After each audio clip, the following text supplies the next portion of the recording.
Sumainyo ang kapayapaan. Sumainyo ang aking pati. Ako'y nagagala.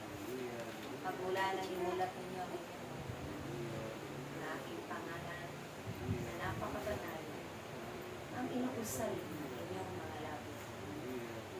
At ako naman ang nananakot sa bawat puso.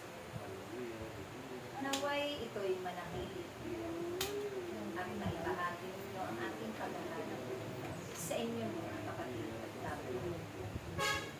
Lagi nawa kayong nagkakaunawaan sa isa't isa. Nagmamahalan, naggagalaw, nagpapakawalan. Dahil kapag ako ang nagahari sa bawat puso, wala kayong marami pang katanungan na dapat itanong sa inyong Diyos. Dahil kailanman, hindi na kayo makukuhaw pa. Hindi na kayo magulong. Lagi ko kayong bubusugin sa aking mga aral at tagulan. Sa pamamagitan ng aking pagsasama sa bawat isa sa inyo, dito magsisimula na kayo'y lalagay mamumunan sa lahat at kapatitig niya sa buhay. Anuman pang babato, kapag kayo ay aking pinili, hindi na kayo pagkakaroon ng pag-aalilangan, takot ang pangamba sa anumang magaganap. Kaya't aking mga anak, pakatibayin ninyo ang inyong pananalig, ang inyong mga pagtitiwala, ang inyong mga pananampalataya kay Yahweh. Dahil kailanman, hindi ko kayo iiwan, hindi ko kayo pababayaan, hindi ko kayo gugutumin, hindi ko kayo matatawin. Ang aking salita ang bubusog sa inyong mga kaluluwa at espiritu. Kung binubusog ninyo ang inyong mga pisikal na katauhan, nang ilang ulit ninyong kinakain sa araw-araw ang inyong pangangailangan upang mabusog ang inyong mga tiyan. Ganun din, pakanin ninyo rin ng aking salita ang inyong mga kaluluwa upang kailanman maging malakas at malusot din sila.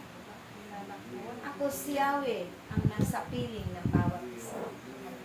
Kaya't huwag kayong mag-aalinlangan pa. Huwag kayong mangangamba pa. Marami akong himala na kaloob sa inyo. Maraming hiwaga ang nagaganap sa komunidad na ito na hindi na ninyo kailangan itanong pa kay Yahweh kung bakit pinapaganap ko ito. Dahil ito ang aking kinalugdan na komunidad. Ito ang aking binabaan upang aking pagpalaki. At maibahagi nyo rin sa inyong mga kapatid na naglilingkod sa aking templo at sa inyong kapwa-tao sa pamamagitan ng pangangalap ninyo sa tuwing kayo ay may paklase na aking itinatakda. Saan man sulok ng sanglibutan? Ako ang uusalin ng kanilang mga labi kapag sila'y nabuksan na ang mga puso at kalooban at nauunawaan na nila ang aking ipinapaganap na ito sa buong daigdig na ito. Dahil ako'y makikilala rin nila magpakailanman. Sa pamamagitan ninyo, ipinagsisigawan ninyo at pinapakilamanan ninyo na Diyos na buhay ang tumawag at pumigil sa inyo. Humirang sa inyo lahat. Nagbigay buhay. Nagbigay ng maraming biyaya. Kaya't akong si Yahweh lamang ang inyong kailangan sa araw-araw ninyong buhay. Akong si Yahweh ang inyong dakilang pagkagamit. Ano man ang inyong mga karamdaman, ito'y tinutugunan ko ng mga himala ng kagalingan. Dahil walang imposible kay Yahweh.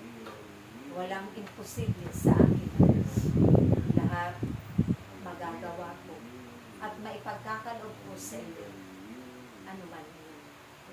Kaya't nawa aking mga anak, nabuksan ang inyong mga taingan, ang inyong mga kalooban, ang inyong mga kaisipan.